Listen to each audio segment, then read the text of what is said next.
Seekor semut melihat setetes madu jatuh ke dahan kayu yang lapuk. Dia mencium aromanya dari jauh. Kemudian dia mulai mendekat. Dia tahu ini harum semerbak. Lalu kemudian dia mulai mencicipi manisnya. Kurang puas, akhirnya lebih mendekat. Akhirnya madu yang kental menarik kakinya satu persatu. Lama-lama kepalanya, akhirnya seluruh badannya masuk ke dalam madu. Mati dalam keinginan hawa nafsu yang tak terbatas. Berawal dari keinginan mencicipi, berakhir dengan kematian yang fatal. Semut-semut yang lain pun datang melakukan perbuatan yang sama, mencicipi, terjerumus, tenggelam, dan mati. Akhirnya puluhan semut mati dalam setetes madu. Kalau mati dalam setetes racun biasa, tapi mati dalam setetes madu merupakan tragedi yang luar biasa. Manusia diharapkan tidak seperti itu, maka dikatakan afala ta'qilun. Mengapa kamu tidak berakal? Afala tatafakkarun. Mengapa kamu tidak berpikir? Afala tatadzakkarun. Mengapa kamu tidak ingat? Fadzakir, ingatkan orang lain. Inna fa'ati dzikra, karena mengingatkan itu bermanfaat. Faqsusil qasasa, ceritakan tentang kisah-kisah mereka yang mati dalam setetes madu. La'allahum yatafakkarun, mudah-mudahan mendengar kisah itu terbuka cakrawala berpikir mereka, sehingga tidak terjerumus dalam lubang yang sama. Hanya keledai bodoh dan dungu yang terperosok dalam lubang yang sama dua kali. Tapi apa mau dikata, malang tak dapat ditolak, untung tak dapat diraih. Kehidupan manusia, sejarah berulang, musim berganti, isi dunia itu ke itu saja.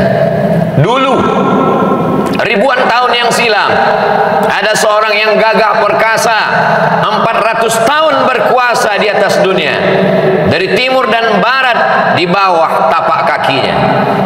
Sampai-sampai dia berkata, "Ailahun ghairi?" Adakah Tuhan selain aku? Dia tidak menantang Tuhan, tapi dia berkata, adakah Tuhan selain aku? Allah menghinakan dia dengan cara yang paling hina. Tiba-tiba kepalanya sakit luar biasa karena seekor nyamuk masuk ke dalam lubang hidungnya. Dia pukulkan kepalanya ke dinding, ke tiang, sakitnya semakin parah. Akhirnya dia ambil palu godam, dia pukul kepalanya, sakit itu tidak hilang, nyawanya lah yang melayang. Akhirnya dia mati. Namrus namanya, Nebukadnezar kata mereka. Dia tertulis sebagai sejarah manusia yang mati dalam setetes madu kekuasaan. Hari berganti, musim berubah, perbuatan yang sama diikuti lagi dari belahan dunia. Afrika Utara, Mesir, negeri itu bernama, lagi-lagi menantang, mana Tuhan? Yudzabbihuna abna'ahum, anak laki-laki dia sembelih, wa yastahyuna nisa'ahum, anak perempuan dia biarkan hidup. Apa yang terjadi? Akhirnya dia pun mati juga dalam setetes madu kekuasaan. Fir'aun, dia berkata, hari berganti, musim berubah, manusia tak mengambil pelajaran. Itu juga yang terjadi. Sesungguhnya memang layak dia disebut sebagai manusia. Diambil dari kata nasya, lupa, tak ingat dari mana dia datang. Dia diciptakan mimmaniyyin yumna, dari air yang hina. Setelah itu dia tegak, merangkak, lemah, pandangan matanya sejengkal, kakinya bergetar, merangkak dia jatuh, tegak dia sempoyongan. Tapi begitu dia mulai bertenaga, dia angkuh dan sombong, padahal dia hanyalah setumpuk daging busuk yang akan menjadi santapan cacing tanah. Tapi angkuhnya luar biasa. Subhana man yusabbihu bihi ar-ra'du wa bihamdih. Ketika petir menggelegar, manusia berkata, Maha suci Allah, yang planet-planet pun bertasbih mengagungkannya. Malaikat, wa nahnu nusabbihu bihamdika wa nuqaddisu lak. Untuk apa kau ciptakan manusia ya Allah? Kami akan mengagungkanmu, kami akan memuliakanmu, kami akan mensucikanmu. Allah menjawab, inni a'lamu ma la ta'lamu.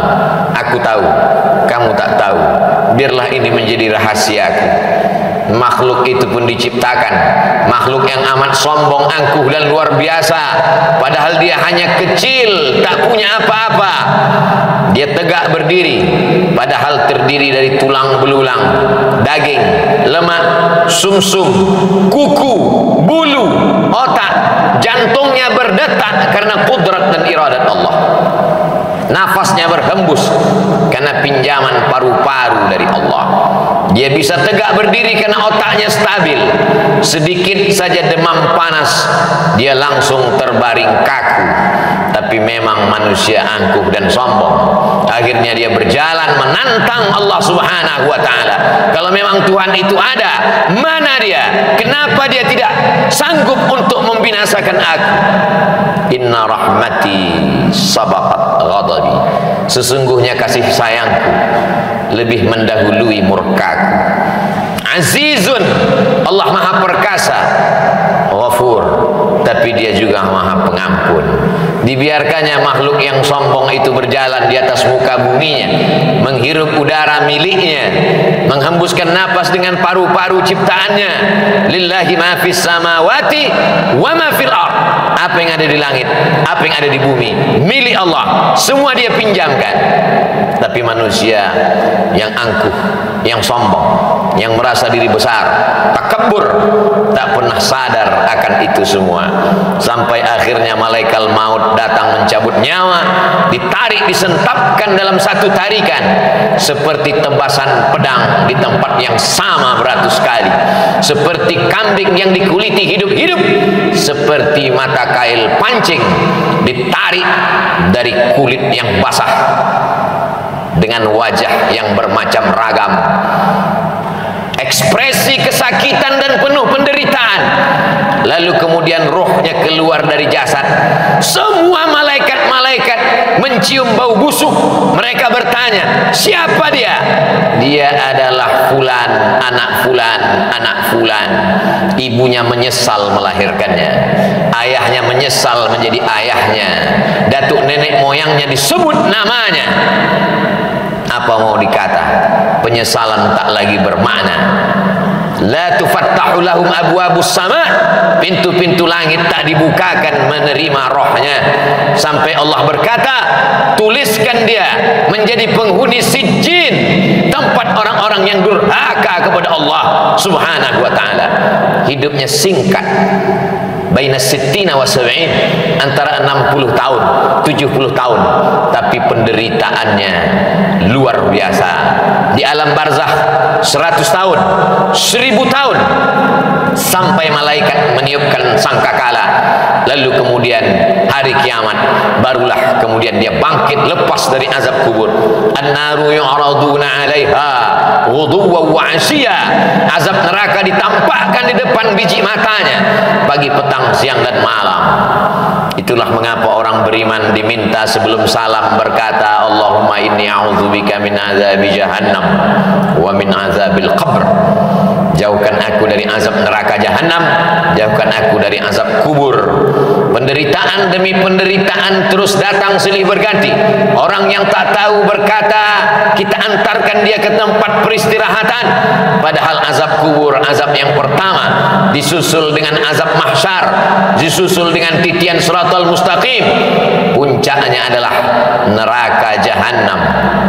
Ketika dia dimasukkan, lalu kemudian malaikat-malaikat bertanya kepada mereka, alam ya'tikum rusulun, apakah belum datang rasul?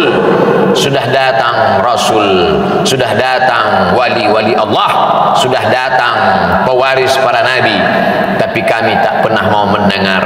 Lau kunna nasma'u, andai kami mau mendengar, au naqilu, andai kami mau berpikir sedetik saja, pasti kami akan selamat. Fasuhqal li ashabis sa'ir. Apa mau dikata, tulisan sudah ditetapkan. Ketika mereka melihat neraka jahanam menyala, pekikan teriakan azab terdengar di ujung telinga, mereka pun berkata, Rabbana, ya Allah, absarna, biji mata kami sudah melihat azab, wa sami'na, telinga kami sudah mendengar azab, farji'na, kembalikan lagi kami ke dunia, na'mal salihah, kami ingin beramal saleh, inna muqinun, kami yakin seyakin-yakinnya. Tapi penyesalan, air mata darah menetes dari kelopak mata, tak dapat merubah keadaan. Itulah mengapa Allah Subhanahu wa ta'ala masih mengingatkan laki-laki yang baligh berakal dalam keadaan sehat walafiat, telinganya wajib mendengar wasiat takwa dari khatib, usikum wa nafsi bi taqwallah, dengarkanlah, takutlah kepada Allah Subhanahu wa ta'ala. Andai kaki pernah melangkah ke masjid, andai tangan pernah mengusap kepala anak yatim, andai akal pikiran pernah berpikir bagaimana menolong rumah Allah, bagaimana menolong agama Allah, bagaimana menolong yatim, fakir, miskin, du'afa, hamba Allah yang teraniaya, andai mata pernah menetes di tengah malam, ainani, dua biji mata, la yamassuhuman nar, yang tidak terkena jilatan api neraka, ainun bakat min khasyatillah, andai pernah terbangun di tengah malam lalu berkata, Rabbana zalamna anfusana wa illam taghfir lana wa tarhamna lanakunanna minal khasirin, andai lidah pernah berkata subhanallah wa bihamdihi subhanallahil azim, andai lidah pernah berkata Allahumma salli ala sayyidina Muhammad wa ala ali sayyidina Muhammad, andai lidah pernah berkata afdaluz zikri fa'lam annahu la ilaha illallah, andai lidah pernah dipakai untuk mendengarkan tausiah, khutbah, nasihat, wa tawasau bil haq, wa tawasau bil haq, andai tenggorokan pernah dipakai untuk menyuarakan amar ma'ruf nahi mungkar, andai jabatan yang dititipkan di ujung jari telunjuk pernah dipakai untuk menolong agama Allah, tentulah hari itu dia akan menolong. Andai pernah dipakai untuk mewakafkan kitab Allah, Iqra'ul Quran, bacalah Al-Quran, fa innahu ya'ti yaumal qiyamah, dia akan datang pada hari kiamat, syafi'an li ashabi, memberikan syafaat pertolongan kepada orang-orang yang pernah membacanya, mewakafkannya, memberikan jabatannya, hartanya, kuasanya, suaranya, ilmunya untuk mencerahkan hamba Allah di atas muka bumi Allah, menolong agama Allah. Tapi tak satu pun dari anggota tubuh itu dapat menolong. Maka dikatakan dalam doa Nabi, mat'na bi asma'ina wa absarina wa quwwatina, jadikan pendengaran kami, pandangan mata kami, tenaga yang kau titipkan pada tubuh kami menjadi nikmat. Jangan jadikan dia sebagai azab ya Allah. Sakit bukan azab, karena sakit boleh jadi menghapuskan segala silap salah dan dosa. Susah bukan azab, boleh jadi kesusahan membuat orang taubat, kembali ke pangkal jalan, mengenal Allah Subhanahu wa ta'ala. Azab adalah ketika badan sehat tapi tidak ingat untuk beribadah. Azab adalah ketika harta banyak tapi tak pernah terpikir untuk menolong agama Allah.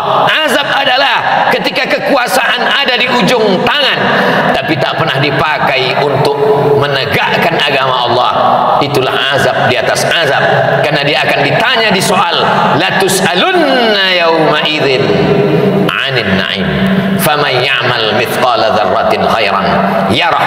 Sebesar ujung tombak, sebesar ujung mata pisau, sebesar ujung rambut, sebesar tapak kaki semut yang hitam di atas batu yang legam di tengah malam akan dituntut di hadapan Allah Subhanahu wa taala. Siapa yang membela saat itu?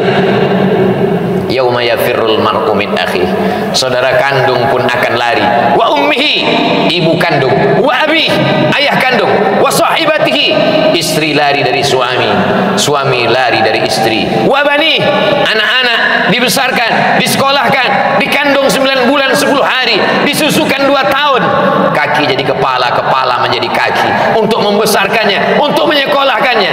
Tapi ketika menghadap Allah, mereka pun tak dapat menolong. Yang hanya bisa menolong adalah ayyukum ahsanu amala, hanya amal-amal soleh yang bisa menolong di hadapan Allah. Yauma, pada hari itu, la yanfa'u malun, harta tak berguna, wala banun, anak tak bermanfaat, illa man atallah, kecuali orang yang datang menghadap Allah biqalbin salim, dengan hati yang bersih, bersih dari hasad, bersih dari dendam kesumat, bersih dari sifat ujub, bersih dari angkuh, bersih dari merasa lebih hebat, lebih tinggi, lebih mulia, lebih berkuasa, lebih berharta. Semuanya dia tundukkan di hadapan Allah. La yadkhulul jannah, tak masuk surga. Man kana fi qalbihi, siapa yang dalam hatinya mithqala habbatin min khardalin min kibrin, ada angkuh walaupun sebesar ujung rambut, tetap akan diminta pertanggungjawaban di hadapan Allah Subhanahu wa taala. Jamaah Jumat yang dimuliakan Allah Subhanahu wa taala, hari berganti, musim berubah, waktu yang sudah ditentukan sampai dalam hitungan detik. Idza jaa ajaluhum, kalau ajal sudah sampai, la yastakhiruna sa'atan, tak dapat ditunda walau sesaat, wala yastaqdimun. Mata yang terang benderang mulai melihat ruh keluar, terbuka kelopak biji mata, ternganga mulut, ruh pun dicabut. Akhirnya semua hanya sekedar menjadi mimpi dan kenangan semata. Mimpi menjadi orang kaya, mimpi menjadi penguasa, mimpi menjadi orang yang disanjung dan dimuliakan. Pada akhirnya tetap juga akan menghadap Allah Subhanahu wa taala. Semua akan mengiring, semua akan bersedih, semua akan menangis. Yatsba'ul mayyita salasun, yang mengiringi ke liang lahat ada 3. Maluhu, hartanya, kendaraan yang dia beli dengan tetes peluh keringat dan air mata. Harta benda ikut mengiring sampai ke tempat parkir taman pemakaman umum. Sahabat, kerabat, handai tolan, anak menantu, kawan sejawat ikut mengiring, menangis mereka sejenak. Setelah itu mereka pun akan pulang ke rumah. Yang ingat, kalau pernah anak disekolahkan ke pondok pesantren menghafal Quran, di tengah malam dia terjaga, dia sholat tahajud, dipandangnya gambar wajah ayahnya di tepi dinding, gambar mulai lusuh. Di saat itu dia pun mengangkat tangan dan berkata, Rabbil firli wali walidayya warhamhuma kama rabbayani shaghira. Menetes air mata, di ujung kelopak jatuh ke bibirnya. Sayup-sayup dia berkata, Allahumma ja'al qabrahu raudhatan min riyadil jinan, jadikanlah kubur ayahku salah satu dari taman-taman surgamu ya Allah. La taj'al qabrahu hufratan min hufarin niran, jangan jadikan kubur ibuku salah satu dari lubang nerakamu ya Allah. Tapi apa mau dikata, dia tak pernah diajar agama, dia tak tahu bagaimana cara mendoakan orang tua, dia tak tahu bersedekah, dia tak tahu sholat malam. Yang dia tahu, kalau sayang adalah hadiah, kalau sayang jalan-jalan, kalau sayang kendaraan, kalau sayang gadget. Kalau tidak ada hadiah, tidak sayang. Sayang kita membinasakan mereka, sayang kita menjerumuskan mereka. Mestinya kita berkata, Rabbi habli minas salihin, silakan hidup dengan cara apapun, isma syi'ta fa innaka mayyit. Tapi ingat, pada akhirnya kau akan mati, kau akan digiring ke liang lahat, kau akan dibalut dengan kain kafan, kau akan ditinggalkan, hidungmu akan menempel dengan dinding liang kubur yang tidak bersemen apalagi berkeramik. Kau akan ditimbun, kuburmu akan diinjak, dipadatkan. Mereka semua akan pulang ke rumah. Rumah yang kau bangun bagaikan istana, kendaraan yang mahal, keluarga. Mereka semua akan berebut harta warisan. Datang sendiri, kembali pun sendiri menghadap Allah Subhanahu wa ta'ala.